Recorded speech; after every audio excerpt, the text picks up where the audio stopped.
All right, I do believe we are live. Hello, everybody. This is Dr. P here, and I am joined by Dr. Amelia Barrett.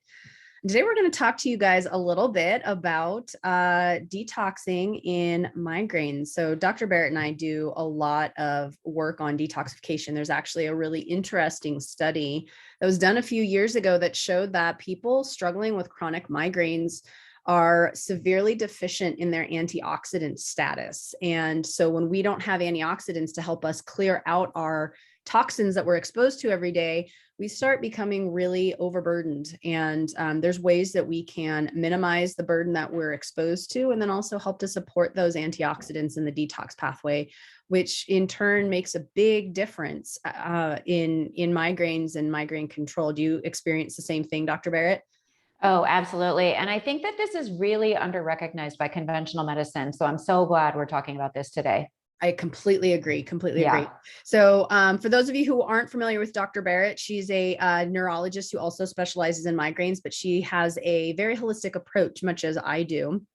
And really looks at kind of the whole body and working on some of these things that science shows. I mean, we have research showing all of this stuff, but it's just unfortunately not utilized in mainstream medicine. So first of all, Dr. Barrett, she's going to share a little bit about some of the preventative stuff that you can do to help with migraine. So take it away, Dr. B. Yeah, sure. And one of the reasons I wanted to talk about this is because I think that we don't pay enough attention to our skin. And here's what I mean by this. So when somebody comes into the emergency room with chest pain, do you know what one of the first things we do to them is? We put an inch of something called nitro paste on their skin. Literally, somebody is in the middle of having a heart attack, maybe gonna die, and we put something on their skin. We put a medication there, and it gets absorbed across the skin and has its effect. And that to me is an incredibly powerful testament to how important your skin is. And yet, how often do we pay attention to what we're actually putting on our skin? Honestly, not that much. I mean, I like Bath and Body Works as well as the next gal, I'll admit, I miss that so much. That spritz after you get out of the shower. I know. But for those of us with migraine, this is probably just not a good idea for all of the reasons that Dr. P was saying. For those of us with migraine, our toxic load tends to be a little higher because we often have genetic abnormalities in our detox pathways that reduces our ability to clear toxins out of our body. So I think one of the simplest things that we can do is make sure that we are putting fewer toxins onto our skin. Knowing that our skin is absorbent enough to get medications through it, and high enough levels to be detectable when you do a blood test. And I think most of us don't pay enough attention to that. So wanted to give you guys a resource that you can go to check out your products. It's a website called the Environmental Working Group, and it is ewg.org/skin deep. It's one of my favorite places to check out my products. It even this organization also you can download an app onto your phone, which is called Healthy Living. It's an app. And then when you're standing in the store, you can put the product in that you're looking at and figure out how highly it ranks. It's either basically good for you, bad for you in terms of its toxic load. And so you can really go through and look at all your products, think again about what you're putting on your skin, and reduce your toxic burden super easily just by making this one simple substitution in your life. Yeah, definitely. And it does take a little bit of time to find things that you like, because I have to say that the shampoos and conditioners and things that you're used to versus that are healthier for you don't always have the same texture, and your hair doesn't always respond as well. So there's definitely some trial and error, but the important thing is to stick with it and finding those switches. And eventually you'll run across a few gems that you're just like, oh, I love this. And you feel so much better using it. Yeah, exactly. And so many things that are labeled as environmentally friendly, actually, when you do the testing on them, they're not. So you can't just go with something that says it's all natural or something like that. You really have to run it through the app to find out if the research has been done. Yeah. And go ahead. I was just going to say, and that app is so easy to use because it breaks down the whole product and it scores it from 1 to 10, like color coded, stay away from the reds, minimize the yellows, go for the greens. And then it also breaks down the individual ingredients. So you can see if number 1 is like rated as a red, you probably want to find something else. So it's super easy to use, very intuitive. Yeah. Yeah. I like it too. And honestly, one of the best things I found is just coconut oil. Yeah. You know, coconut oil is it's an amazing cream to put on your body. I live in Colorado. It's really dry here, especially in winter. And, you know, after a bath or shower, putting a little coconut oil on, you know, you're getting pure natural stuff on your body. No problems with any of that. There's no artificial colors or anything like that added to it. So for those of you who just want the quick answer, you can go with coconut oil. I will say it's fairly greasy on your skin. Like, do not expect to put on a silk dress after you've just put some coconut oil on your body. You're going to be very upset with me. But it does absorb quickly. So you can just put it on right away and then like finish getting ready and then you'll be good to go.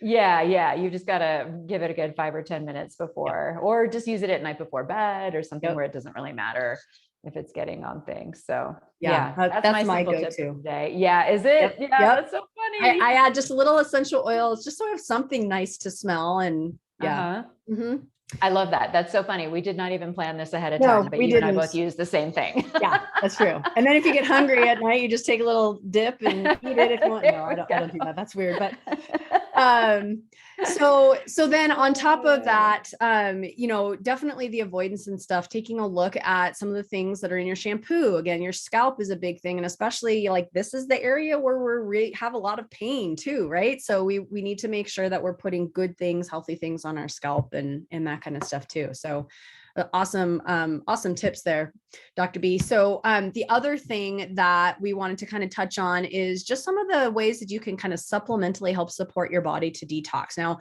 when we're talking about people with migraines or other chronic illnesses and detoxification, you have to go so slow, because if you do it too quickly or you don't support the right pathways correctly, then you can end up detoxing and pushing yourself into an unremitting migraine. Like, you know, so you just definitely need to make sure that you're careful. And if you are super sensitive to stuff, it's probably best to talk to your doctor before you start any, even supplements, because I have definitely had some people try some supplements and have been pushed into a migraine because they just took too high of a dose. So start low, start slow, clear it with your doctor if you're at all concerned about, you know, how sensitive your body might be.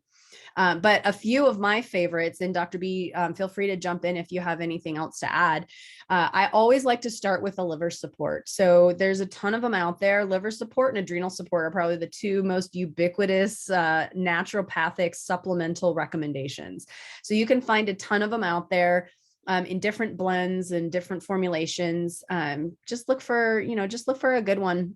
It's got a lot of good ratings from a reputable company. Ideally, you're not getting supplements off of Amazon because there's a lot of counterfeit stuff in there. But if you go to some of the, you know, more physician controlled stuff, like what are some good ones? We can say stuff like that, can't we? I think so. I mean, fullscript.com. You know, they sell tons of different brands that are third-party tested, which is also key. I love it that you brought up the issue about, you know, fake supplements on Amazon. So many lawsuits about that right now. My goodness. Yeah. So just be careful where you're buying your supplements. Don't go to Bob's bargain basement deals or anything like that. Like, we want to make sure you're getting good quality stuff. Right. But so just a good general liver cleanse, liver support, something like that. Number 2 is making sure that you've got enough vitamin C and vitamin E on board. Those are two really important and powerful nutritional antioxidants. Of course, always the food stuff, looking at your berries and your, you know, brightly colored vegetables. Those are also going to give you the natural forms of these supplements. And then doing a good multi-mineral. So a lot of those minerals, copper, iron, zinc, those things are involved in the detox process. So we tend to be very low, very depleted in those nutrients possibly because we're not getting enough, possibly because we're not eating enough, right? Everything triggers a migraine. So you're just really restricted in your diet. And then the other thing too is that we burn through a lot of it too. Just as Dr. B said, like our genetics are just wired a little differently. And so we tend to go through a lot of them faster. So a good multi-mineral can help support those pathway cofactors. And then the last and not least, so this one has an asterisk to it, glutathione or N-acetylcysteine or NAC. Those two are a sulfur-based supplement, most powerful antioxidant of our body. The problem with it is that it can trigger some people who have vasodilation issues because it converts into something else in our body called nitric oxide that actually dilates our blood vessels. So that can be problematic for some people. And if you know you have a vasodilation issue, and that's one of the things that triggers a migraine for you, you might not want to try the glutathione or the NAC right yet, but you can definitely get there at some point.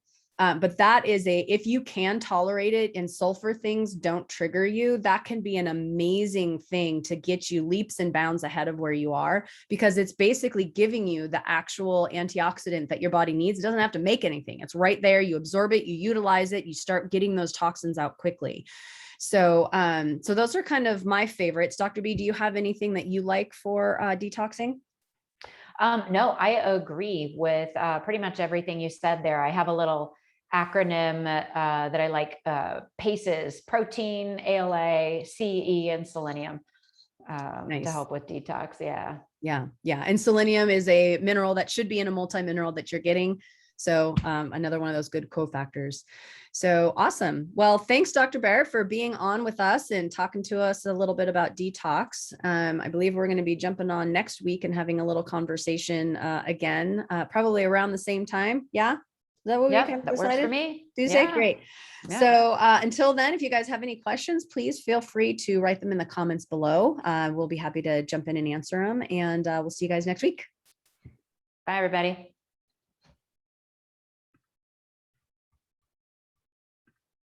Okay, I think it stopped. It's still, the recording button is beeping.